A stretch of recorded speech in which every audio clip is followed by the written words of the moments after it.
خب نظر من به تظاهرات ایران این است که این تظاهرات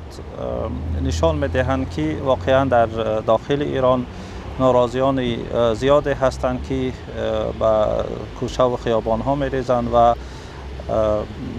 می‌خواهند از رژیم که تغییرات در زندگی آنها ایجاد شود، با آنها آزادی‌های بیشتر و بهتری داده شود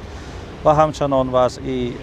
بدی اقتصادیشان هم یک راه حل بیابد. اصولا رژیمی که امروز در ایران هست الکی این کشور رو به 100 ساله ها قفا پرتافته است و جوانان نمیخواهند که دیگر با این رژیم مراسا کنند و اما نتایج این تظاهرات چی می شود گفتن خیلی مشکل است، چون که طور معلوم تظاهراتی که در ایران طول چند سال اخیر می شود آنها لیدر یا خود پیشوا ندارند و اینها اصولا یک تظاهرات های استخیوی هستند، یعنی که خودروی هستند. آنها را میگویند که گویا از خارجه مبلغ گذاری میکنند که من به این هم راضی بودن نمیتونم، اما تأثیر عوامل خارجی هست و بیشتر انا همون تحریم هایی که امریکا طی چند روز اخیر روادید در نسبت به این کشور مردم رو باز هم به کوچه ها کشید. هر دین و مذهبی که سر قدرت می آید، یعنی هر دینی که سیاسی می شود عاقبت خوبی ندارد. دین و مذهب باید پاک باشند، در دل هر انسان باشند، اما وقتی اینها سیاسی می شوند هم آبروی مذهب از بین می رود و هم به سیاست دولت لطمه وارد می کند. ما امروزها پوشیده نیست، امروزها تمام جهان می داند که مردم ایران از حکومت اسلامیشون بیزار شدند و به داد آمدند و آنها می خواهند که آزاد باشند. دیگر این تظاهرات در این مقطع به کجا خواهد رسید اینو باید منتظر ماند و دید، ولی از روی تجربه ما دیدیم که در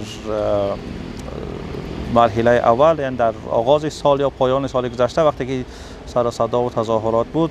حکومت ایران خیلی با موفقیت توانست این تظاهرات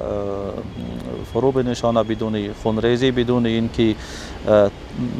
تیر توپ بکشه، بدون اینکه با ارتش جلوی این تظاهرات بگیره، همان گونه که در بعضی کشورهای عربی شد و حکومت ایران اثبات کرد که در اداره کردن بحران مهارت خوبی دارد. حالا که وضع اقتصادیشان خیلی بد شده است، ایران تحریم شده است و مردم به پا خیستند، فکر میکنم که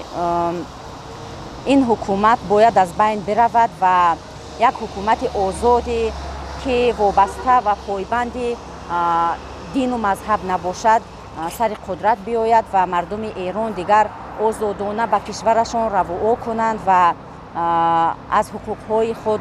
به خصوص زنان از حقوقهای آزاد خود برخوردار شوند. این شب و روز لازم است که برای این مردم به مسئله خوبی تاجیکی یگان پیشوا تراشند،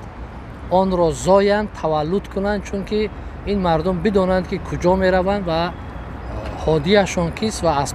پس کی می روند و پیشوای این تظاهرات کی بوده می تواند. در صورت عکس الا که این تظاهرات ها نیز مثل باقی تظاهراتی که در ایران می شد و ناکام می گردیدند حتما پخش می شود و مسئولین و دستاندرکاران باز هم به مجازات کشیده می شود.